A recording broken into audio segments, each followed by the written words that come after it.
Imagine a landscape so vast it seems to swallow the sky, a place where the horizon stretches endlessly in every direction, and the land beneath is blanketed in a shimmering, unbroken sheet of white. Here, the world feels both infinite and isolated, as if you are standing at the edge of the earth itself.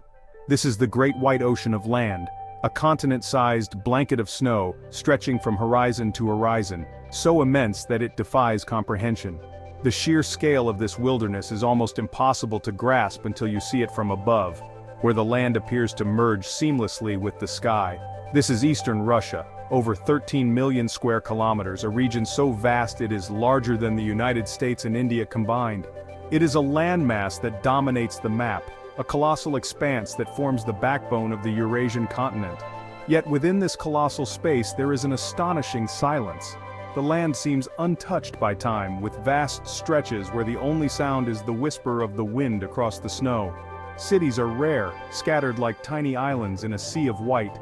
Villages cling to the banks of frozen rivers or huddle along the single railway that stitches the region together, their lights flickering against the endless night.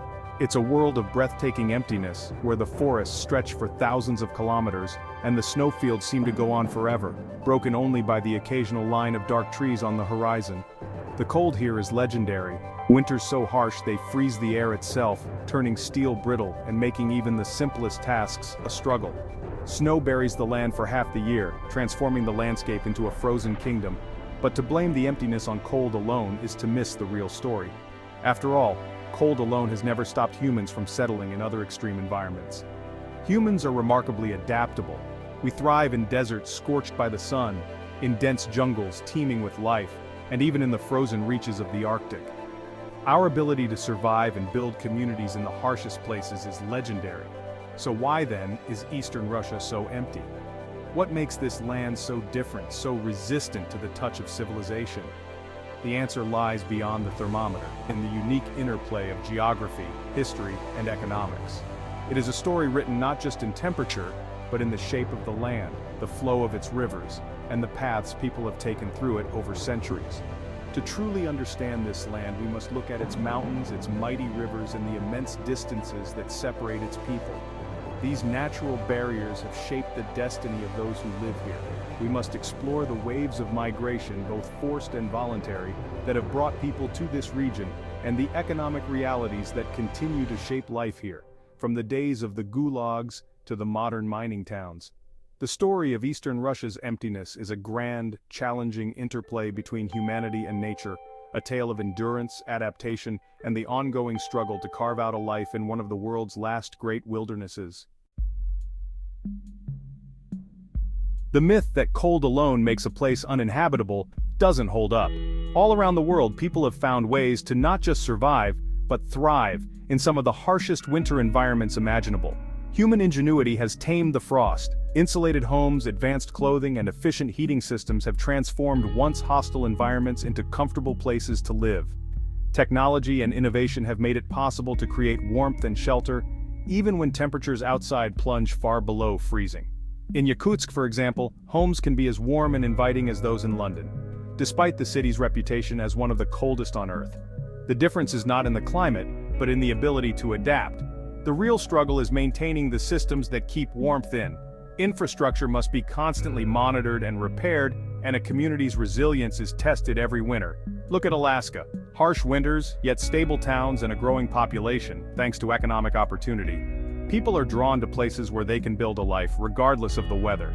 The Nordic countries thrive in the Arctic Circle, with vibrant cities, bustling markets, and high standards of living. Their success is built on strong economies, robust infrastructure, and a sense of community. The cold is just a backdrop, not a barrier. Daily life continues and people adapt routines to the climate. Where there are good jobs, reliable infrastructure, and a supportive community, people stay, even in the coldest places. It's the promise of opportunity and connection that keeps towns alive. In Eastern Russia, these crucial elements are missing. The landscape is vast, but the towns are emptying out. The problem isn't the temperature, it's the lack of opportunity, investment, and hope for the future. Without jobs or prospects, even the warmest home can feel cold.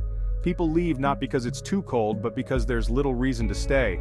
The decision to move is driven by economics, not just the weather.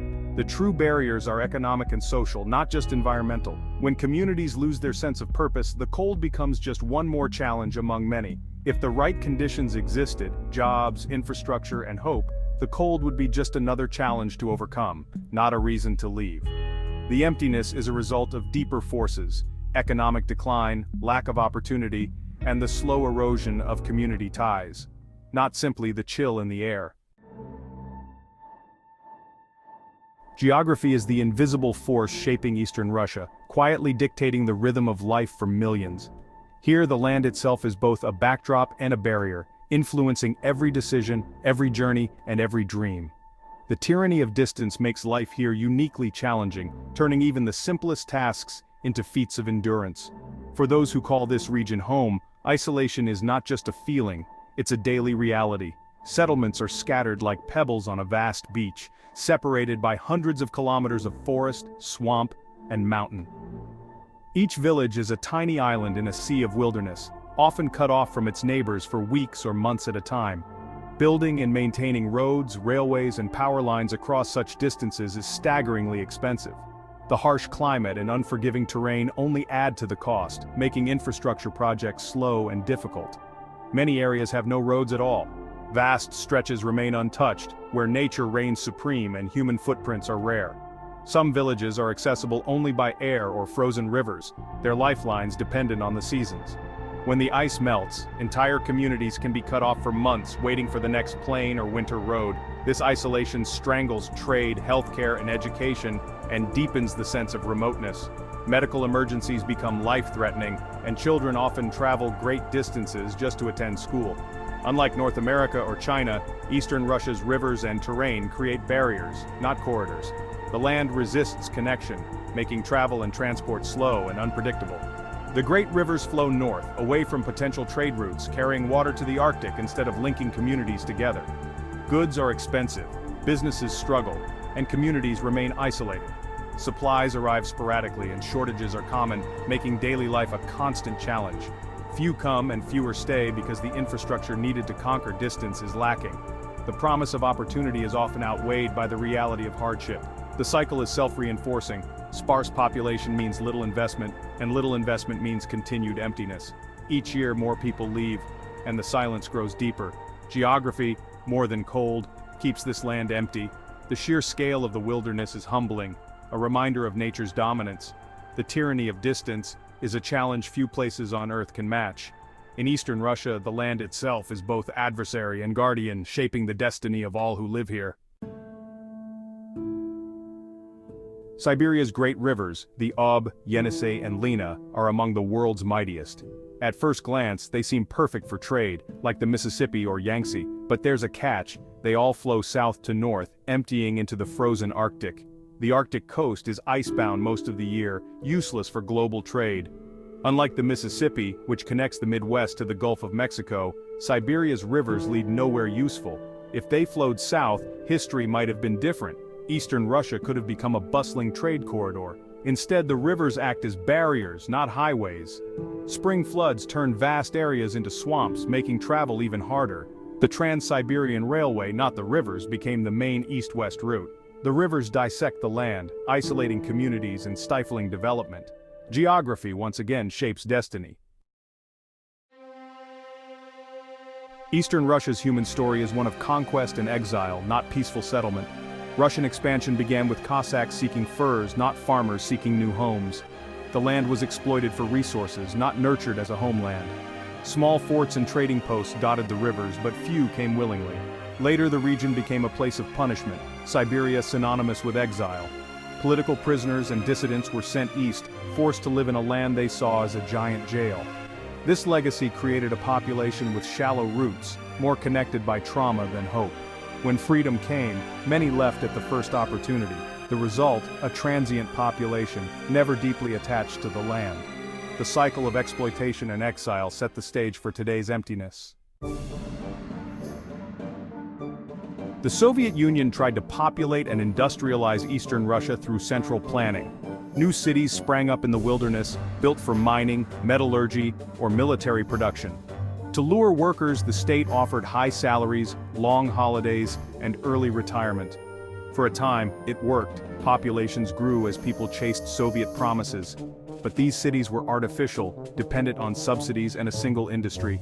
Life was bleak, with little diversity or community spirit. Many dreamed of returning to European Russia. When the Soviet Union collapsed, subsidies vanished, factories closed, and the northern bonuses became worthless. Suddenly, there was no reason to stay. A massive wave of outmigration followed, as millions fled west. The grand experiment unraveled almost overnight. The region's population shrank, leaving behind empty cities and broken promises. The Soviet dream of a thriving East faded into memory. The collapse revealed how fragile the region's growth truly was. Today, Eastern Russia's economy is built on extraction: oil, gas, diamonds, gold. Modern projects generate immense wealth but create few local jobs. Automation and fly-in, fly-out workers mean little benefit for local communities. Most wealth flows to distant corporations in Moscow, not into local economies. There's little incentive to start businesses or build vibrant towns. Young people face a stark choice: stay for limited opportunities or leave for the cities of European Russia. Many choose to leave, draining the region of talent and ambition.